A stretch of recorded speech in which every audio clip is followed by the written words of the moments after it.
So, as you heard, I'm Jakub Uniejewski. You can find me on Twitter as Kubiku. And I'm going to tell you about saving the product experience. And I'm going to explain why product experience in a second. One plugin, I'm coming straight from a new company. I joined them last week. They're called OLX, online flea market, online marketplace. This is not official photo. I just joined them. I didn't even got the official template of a presentation.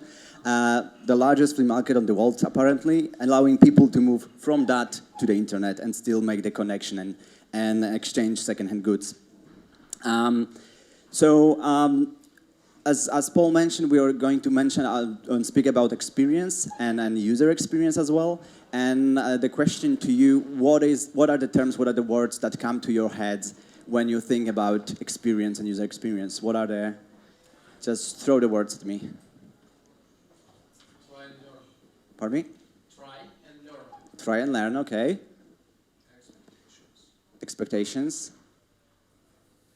What are connection with UX, user experience? Pardon me? Behavior.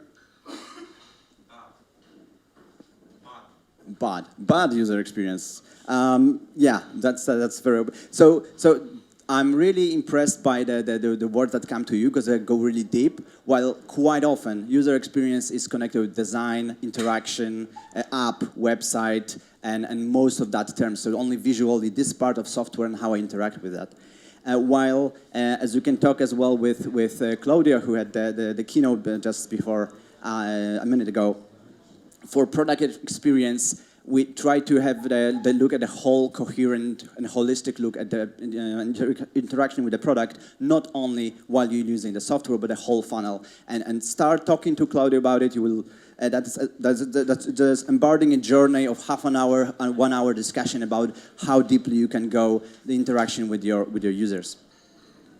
So product experience goes much beyond the user experience, and I'm going to tell you 3 stories how this actually turns out in real life. So what's ahead of you are 3 stories from my past when we had a product and the product experience of that product was well sucked kind of in a can I say that? Sorry, it's not a family show, I hope. So we're going to hear about 3 products and how we needed to change the product experience, mostly actually not changing the design of the product, but we needed to go much deeper. The first one, some of you may know, is Gratka. Who knows Gratka? Who knows Gratka is not from Poland? Okay, well, impressed. So Gratka is the largest, the second largest, depends on how you look, the online classifieds website in Poland. And I was the product manager for the cars part of Gratka, so Moto.Gratka.pl. So it's a basically website where you can go and find an offer of a used car or sell your car if you want to sell it. And when I joined them as a product manager, there was a problem. So from last 4 to 3 years, all the numbers, all the KPIs, all revenues, all things went wrong and down, and it was more and more problematic, and no one knew why. And when I joined them, my first task was investigate what is happening and what's the problem there.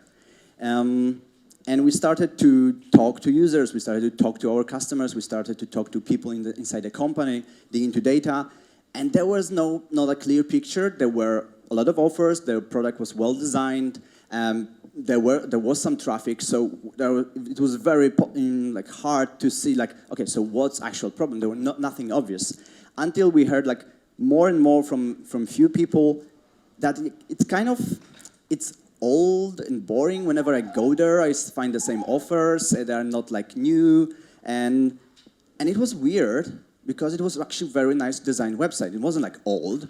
It was pretty modern. It was looking good. There was a team really maintaining that. So why people perceived it as old or boring while it looked perfectly well, right? And I dig deeper into the data, and I discovered that while the overall number of offers on the website didn't change, the ratios changed. So you can buy the car either from a private person or from the dealer. right? And it used to be in the past that we had much more offers from the private people, while now, well, back then, we had much more offers from dealers. And in Poland, that's what we think about offers from dealers. That's actually very true. Well, not true about what the offers are, but true what we think about them. So we usually believe this is like car after some accident. It was like made from 2 cars. It's overpainted with like 3 layers. We don't really like the number of kilometers is of course fake. There are actually 24-hour shops on the border between Poland and Germany that do that service. You can reverse your kilometer clock. So we don't trust these offers, and we had most of them in our website, while we want to buy in Poland people from these folks, from Mr. Smith, from local guy, you know? Of course they care for the car, of course they always keep it in the garage, and they like, this is the best car ever, and we believe that. So that's what people in Poland wanted to do, and we didn't have that, right? So that was the kind of a big challenge and a big problem. How can we be modern again? How can we become fresh and new while, you know, like the website was already new and fresh, so what can we do? And that wasn't easy, but what we came up with, what we tried to experiment, was actually changing the model. Oh, sorry, not this one. The business model. So we decided to change a bit the business model because we realized that for the last 3-4 years, the marketplace around our website changed, our product changed. So there were other websites that offered stuff for free, and they were good enough. So while our website was much more professional, and you were much more like, it was more easy to kind of to sell and put the offer, our value proposition wasn't relevant to these people anymore. So we decided to change the model. We introduced new way of adding offers for free. We iterated with some, like we promoted that here and there. We tried whether this would give us better numbers. And after some time, we saw really, really nice uptake in private offers, and then we got a very positive feedback from users that they finally find our website like fresh and nice, while actually nothing has changed, right? The website looks the same, but the content of it was much more what they wanted to find, right? So that was so interesting for me that we changed the user experience, but not changing the user experience. We changed the core of the product, we changed the mechanics of the product, but the user experience actually changed, the product experience actually changed.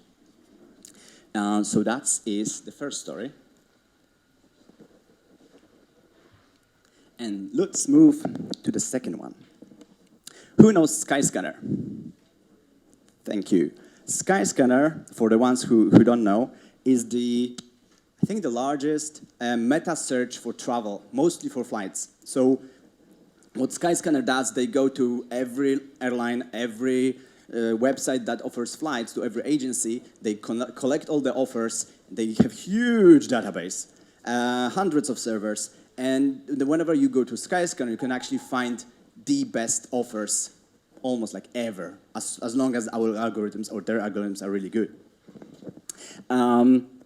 Small tidbit of information, I don't know if you know, but thanks to all that knowledge, you can go to Skyscanner and search everywhere. So you go, I want to fly from Krakow to everywhere, and you find you like the cheapest or the best connections to everywhere on that planet where you wouldn't find them on other websites. So that's actually pretty cool for inspiration. So coming back to Skyscanner, when I joined them, they already had some problem. Yeah, you can start to see common theme in here.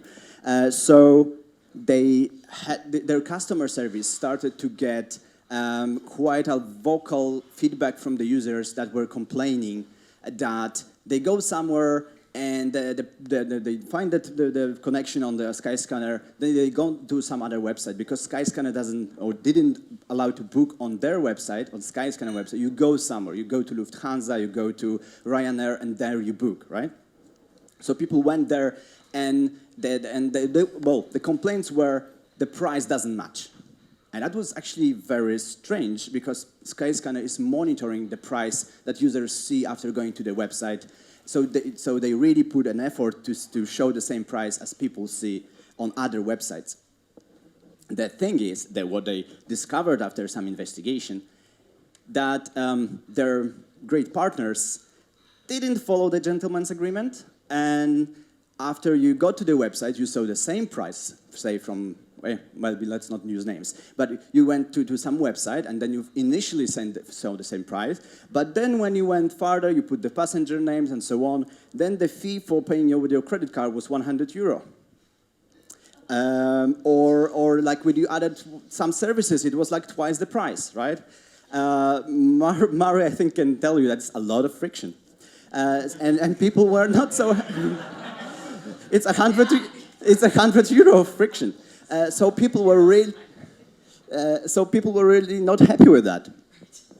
And Skyscanner, it is like a problem, because it's like, it's not on Skyscanner, right? It's somewhere else, right? It's not our product, it's not our user experience, it's like this other website experience or other app experience. However, it impacted our brand. It impacted our user experience. Some of them actually believe they fly with Skyscanner Airlines. And what can you do? They believe that. They complained to us that the weather was bad. To do Skyscanner, please. So Skyscanner had this tough problem what to do. Should we do something about it? Or should we say, not us, sorry. And that's what interesting what they did. Because they chose to follow the value.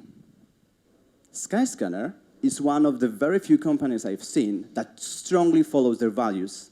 And one of the values is your mother uses Skyscanner. That's a true value of Skyscanner. They found if we do what it means for them, we shouldn't do things that would make our mothers not proud.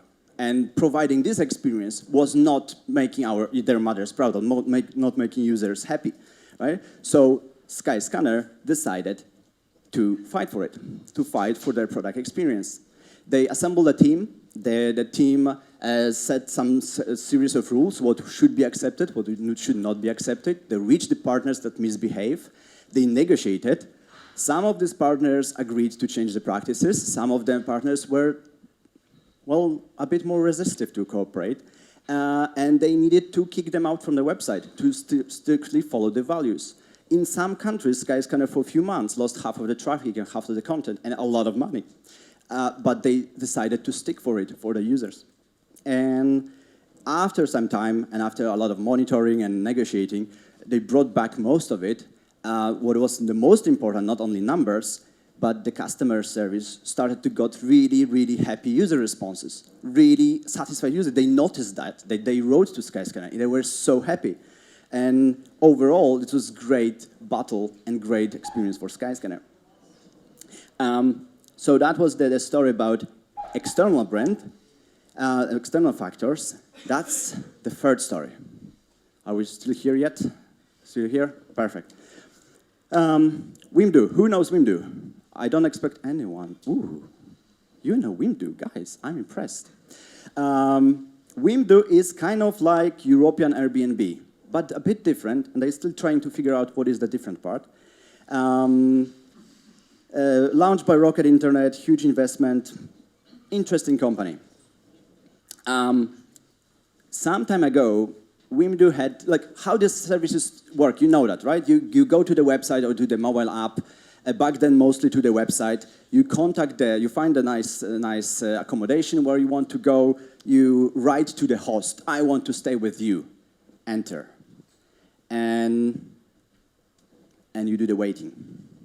Now it's much better, but imagine 3 years ago, it was mostly you send the request to the host and you waited a day, two, while the host was doing a haircut or gardening or something. And it wasn't the best thing when you really want to go somewhere, you really want to have the quick response.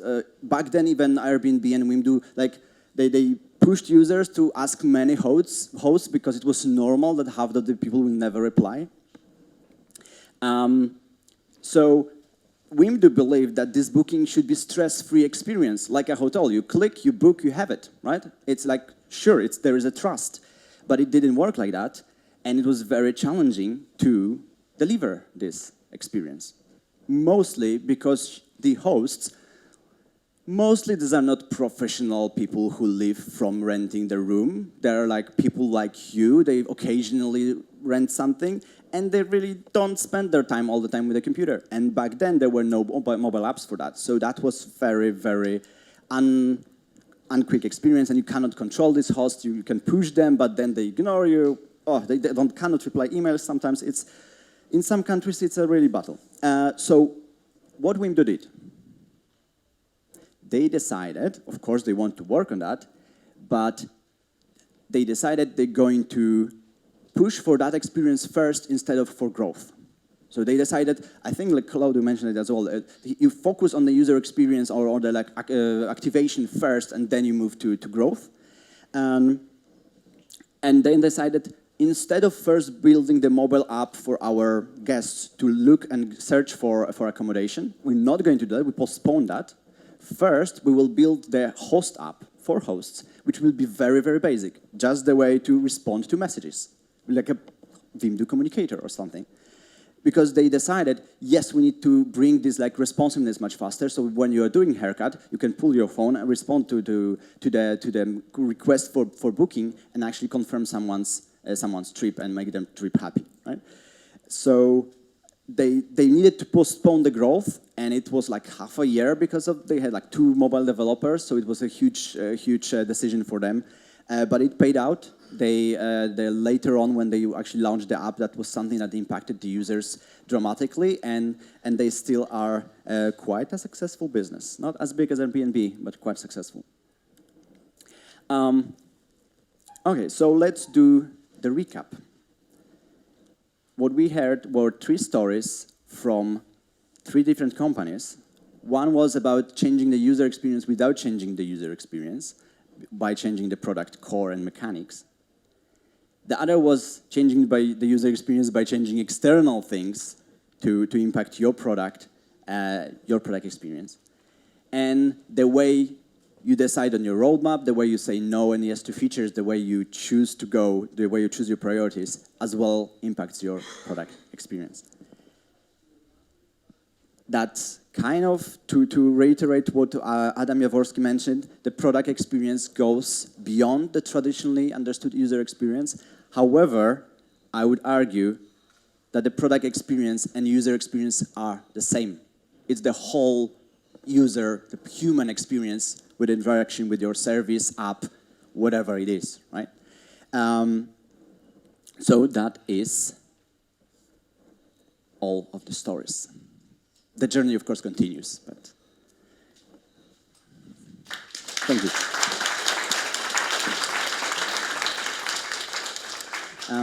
Shall we open for questions? Do we have any time? We did end rather early, so we can take a few questions. Yeah, I was speedy. Any questions? By then, Bettina.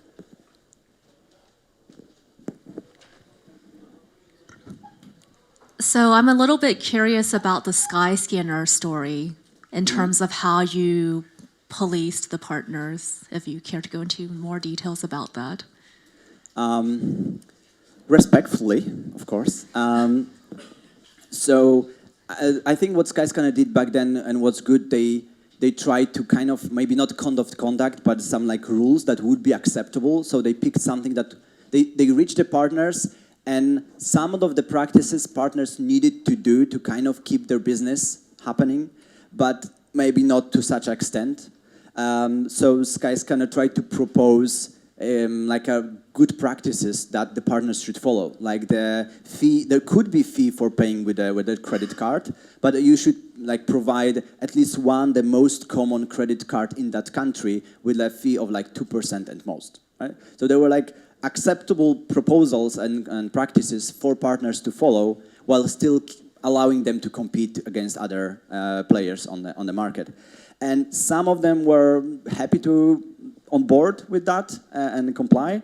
Some of them were much more resilient, and then you need to really, either you will be strict and like stand by it, or you won't have the happy users at the end.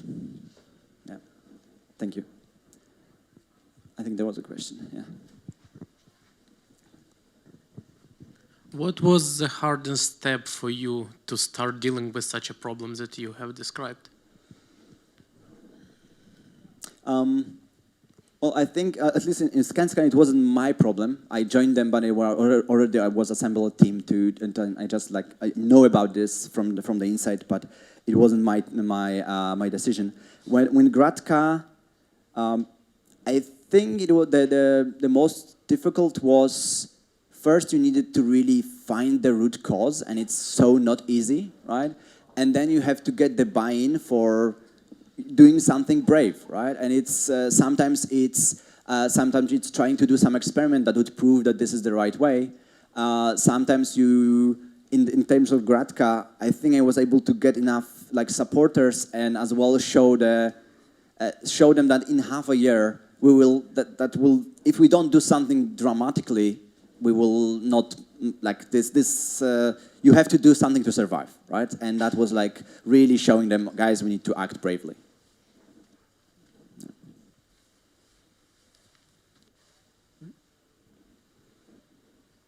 Okay, then I think we'll close with questions.